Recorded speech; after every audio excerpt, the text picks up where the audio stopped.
acting committee chairman, Dr. Bhimrao Ambedkar, along with the other committee members to take the oath. Secretary General, please.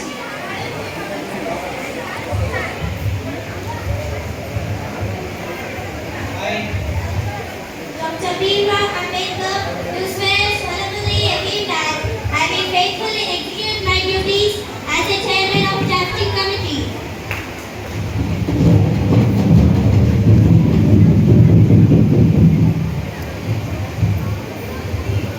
Today, in our agenda, there are two items. Number 1, objective resolution. Number 2, discussion on the objective resolution. Now, the objective resolution will be presented by Mr. Jawaharlal Nehru, please. Mr. President, India is a sovereign, independent republic. India should be a union comprising former British Indian territories, Indian states and other additional areas outside of British India, and the Indian states that choose to join the union. All sovereign and independent areas should independent powers and authority as well as its constitution should be preserved in civilized country, justice and law. Thank you, Mr. President. Any more discussions or debates regarding this resolution? Yes, Mr. Purushottam Das Tandon, please carry on. Mr. President, I fully support the resolution moved by my brother Jawaharlal Nehru. Today's session of the Constituent Assembly is an historical occasion. When we were free, the enemies was in our world.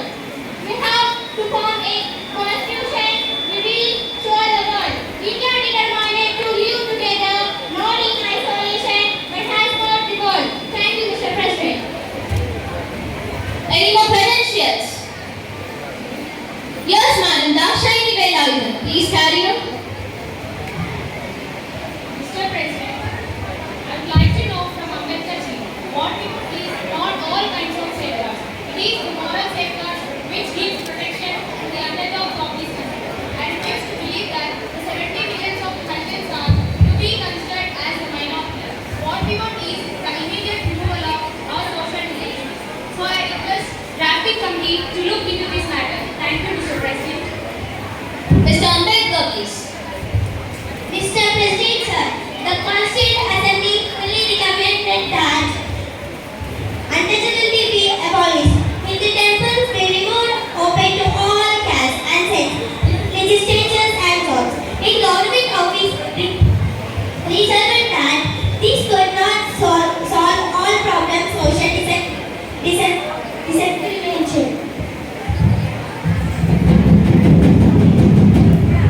Madam Durga Deshmukh, please.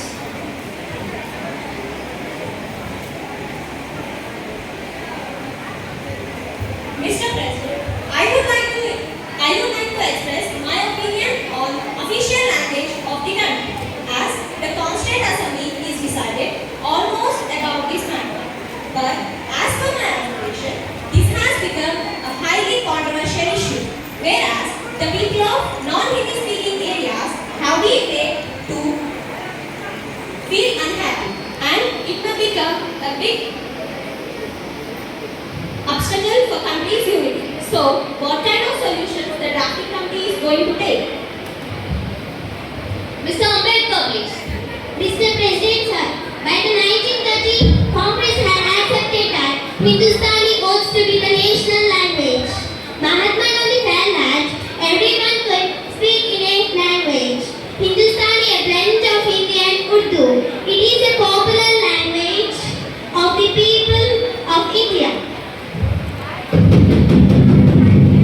Madam Sarojini Naidu, please.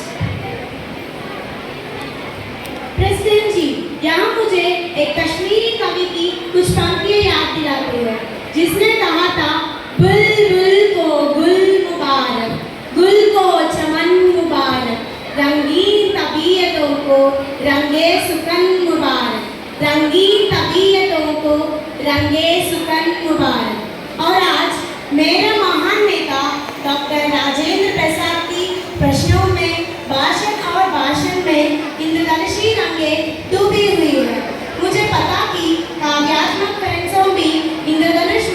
एक और तो मुंह कैसे जोड़ सकता है?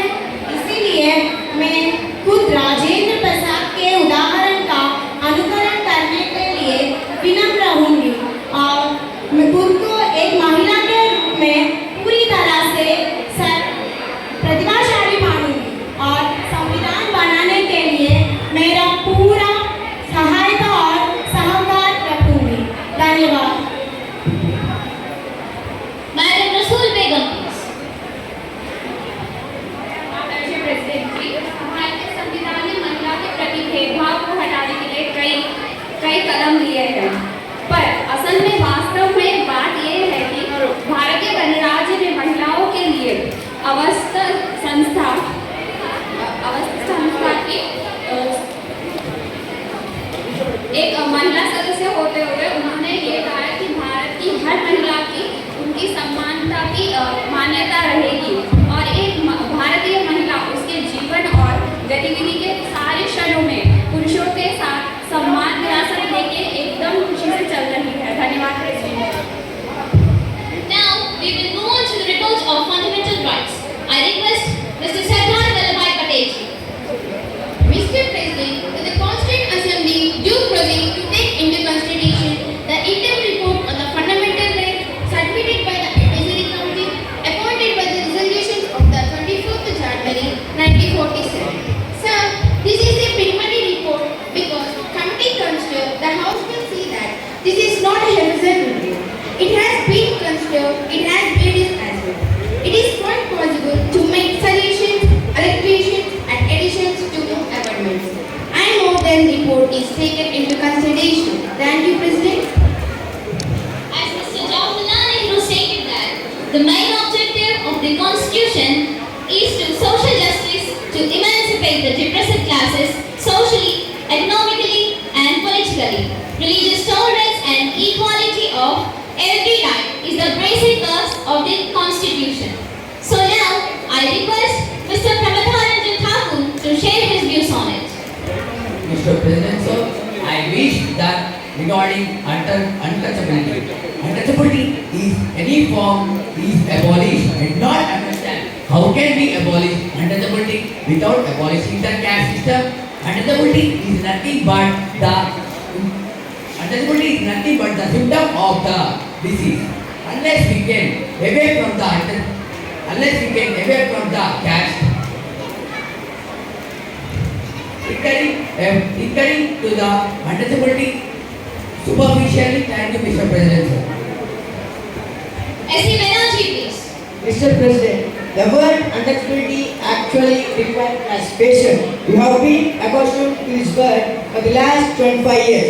Still, there is a lot of confusion as to what it connotes. Sometimes it has been merely taking a glass of water, and sometimes it has been using the sense of admissions of husbands into temples.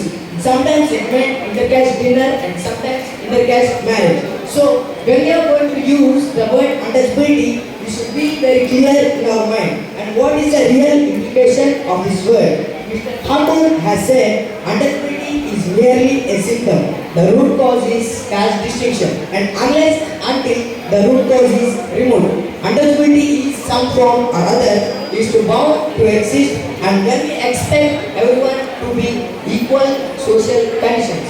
Thank you, Mr. President. Mr. Govind Ballabh Pant, please.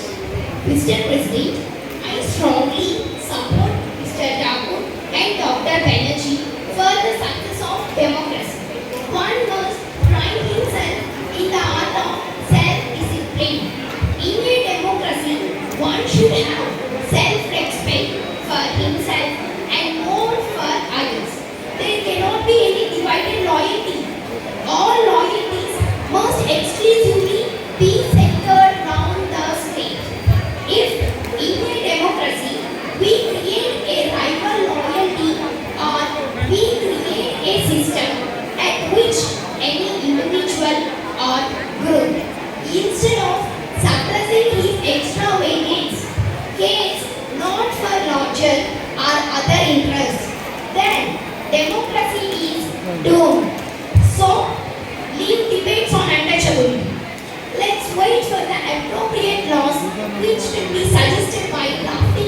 members. Thank you, Mr. President. Mr. Ambedkar, please. Mr. President, sir, so far as the unlimited toll is concerned, I think none of us need have any apprehensions, none of us need have any doubt.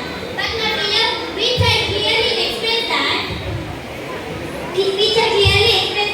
our difficulty is not about the ultimate future. Our difficulty how to make the heterogeneous mass that we have today. Take a decision in common and mass in a cooperative way that we have today. The difficulty is not about the regard to the ultimate. Our difficulty is regard to the beginning. Mr. Chairman, therefore, I should have the thought that in order to make a use every party, every section in this country. Thank you, Mr. President. With this, today's session on objective resolution was ended. And now it's time to invite our delegates from Britain. Lord Mountbatten, Elizabeth Queen II, and Stanford Briggs. Please welcome them.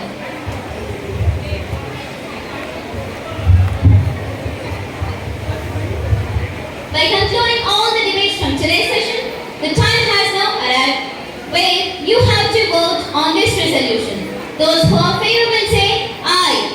Secretary General, please.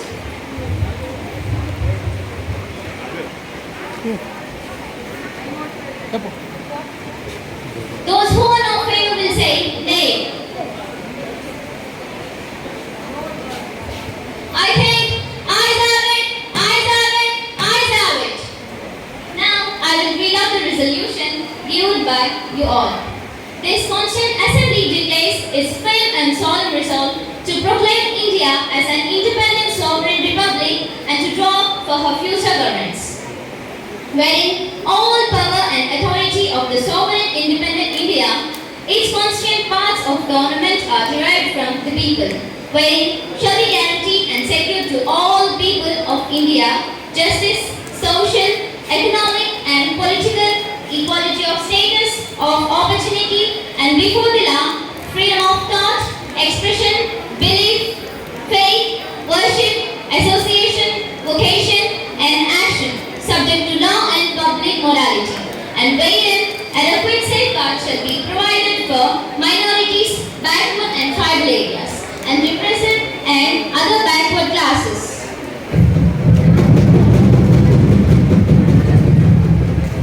Congratulations for everyone for the success of making the Indian Constitution.